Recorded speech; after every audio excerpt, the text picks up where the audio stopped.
कांग्रेस के राज्यसभा सांसद दीपेंद्र सिंह हुड्डा ने आज नामांकन भरने के तुरंत बाद भारतीय जनता पार्टी पर निशाना साधा। उन्होंने कहा कि ये केवल लोकसभा सीट जीतने का सवाल नहीं, बल्कि यहां से कांग्रेस की जीत होने पर विधानसभा में सरकार पक्की होगी। साथ ही उन्होंने लोगों से आचरण देखकर वोट करने का सहयोग मांगा। इस अवसर पर दीपेंद्र सिंह हुड्डा के साथ पूर्व मुख्यमंत्री भूपेंद्र सिंह हुड्डा, प्रदेश अध्यक्ष उदय बाण भी मौजूद रहे। इस दौरान पूर्व मुख्यमंत्री भूपेंद्र सिंह हुड्डा ने कहा कि पूरे प्रदेश में कांग्रेस का माहौल है और सभी प्रत्याशी मजबूत हैं।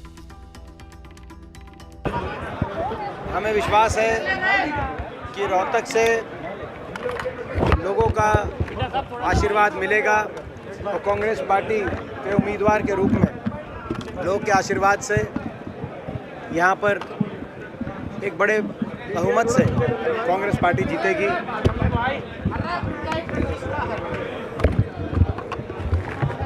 अमूमन ऐसा होता है कि जो विपक्षी किसी पार्टी का उम्मीदवार होता है वो ये कहता है कि मैं ये करूँगा, और सत्ता दल वाला उम्मीदवार ये बताता है ये मैंने किया। मगर रोहतक में जैसा कि आप जानते हैं, लगातार हमको ये भी बताना पड़ रहा है, हम ये भी बता रहे हैं कि हमने ये किया। जब यहाँ से बतौर सांसद लोगों ने मुझे मौका दिया था तो रोहतक को आगे लेके जाने के लिए क्या किया वो भी हम ही बता रहे हैं, और आगे क्या करेंगे वो भी हम ही बता रहे हैं। और यहाँ के जो भाजपा उम्मीदवार हैं जो सांसद थे 5 साल तक, वो क्या उन्होंने 5 साल में किया इस बारे में कुछ बता नहीं पा रहे।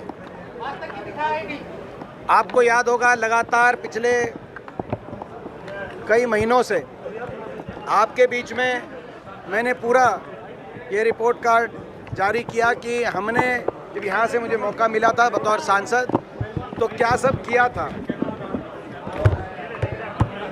उदाहरण के तौर पे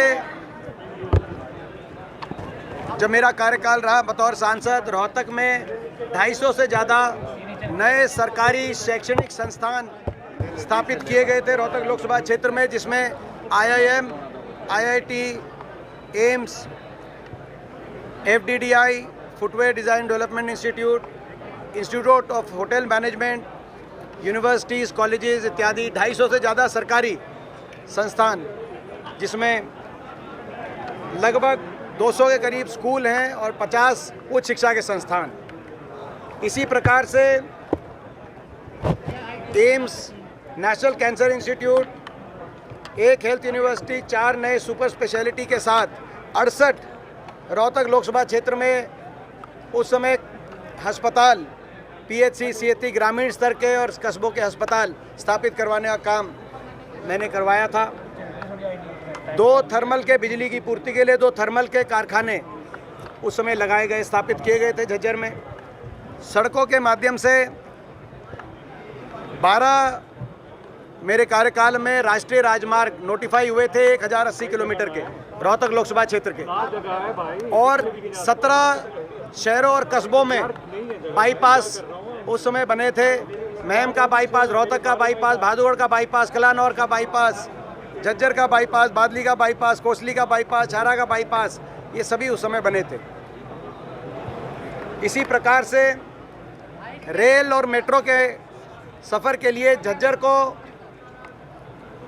रेल से जोड़ा गया था, तो भादुगढ़ को मेट्रो से, रोहतक झज्जर रेवाड़ी रेल की लाइन और रोहतक महम हासी रेल की लाइन, दोनों मेरे कार्यकाल में मैंने दोनों को मंजूर कराया था। दोनों झज्जर वाली पे पूर्ण काम भी पूरा हो गया था और महम वाली पे काम शुरू करवा दिया था। इसी प्रकार से भादुगढ़ को मेट्रो से जोड़ने का काम किया था। इसके अलावा उद्योग के माध्यम से 4 बड़े औद्योगिक पार्क उस समय स्थापित किए गए थे। IMT Rohtak, footwear park, Bhadugarh, Reliance Amity, Reliance SEZ Jhajjar के अंदर, और 30 से ज़्यादा बड़े उद्योग Maruti, Panasonic, Yokohama, Denso, Amul, Aisin जैसे 30 से ज़्यादा बड़े उद्योग रोहतक में आए थे। मेरा सवाल ये है कि सब हमको ये बताना पड़ रहा है कि हमने किया था अपने कार्यकाल में। और ये भी बताना पड़ रहा है कि अब आगे क्या करेंगे।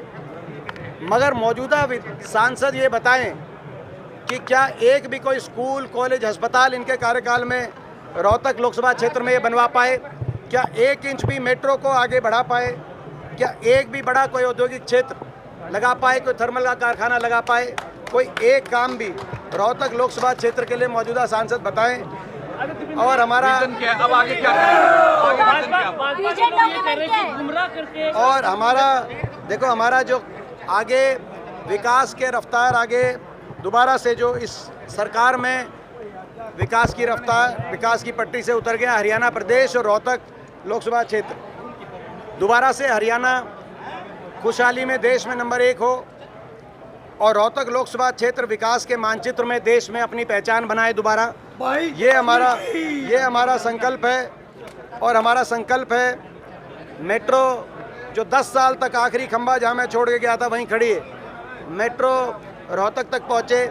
झज्जर के अंदर एक विश्वविद्यालय संत गुरु रविदास जी के नाम से एक विश्वविद्यालय झज्जर में स्थापित हो। कोसली के अंदर एक IMT बड़ा औद्योगिक क्षेत्र, industrial model township Manesar IMT के तर्ज पर कोसली में को स्थापित हो। हमारा संकल्प है बहादुरगढ़ में रिंग रोड बने, चारों तरफ के बाईपास बने और बहादुरगढ़ आने वाले समय में एक बड़ा महानगर का रूप ले। हमारे हर विधानसभा क्षेत्र को संबंधित हमारा एक घोषणा पत्र भी हम जारी करेंगे, जो हम संकल्प लेते हैं, जो काम किया था काम करेंगे। किसी भी उम्मीदवार को का चयन करने के लिए 2 महत्वपूर्ण पैमाने होते हैं, काम, उसका काम और उसका आचरण, सार्वजनिक जीवन में उसका आचरण।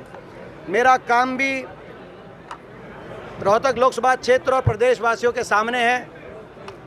मेरा इन वर्षों में आचरण भी लोगों के सामने है। मैं रोहतक लोकसभा क्षेत्र के अपने सभी मतदाताओं से मैं कहना चाहता हूं, अगर काम और आचरण की कसौटी पे अगर मैं उनकी आत्मा गवाही दे कि मैं खरा उतरा हूं, तो वो मेरा साथ दें। आने वाले समय में मैं उनका मान सम्मान देश में बढ़ाने का काम करूंगा।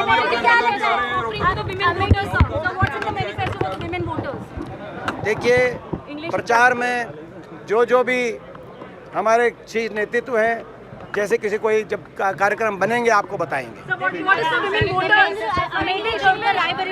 चुनाव लड़ रहे हैं राहुल, क्या कहेंगे आप? देखिए, जैसे मैंने कहा, ये चुनाव रोहतक लोकसभा क्षेत्र का चुनाव केवल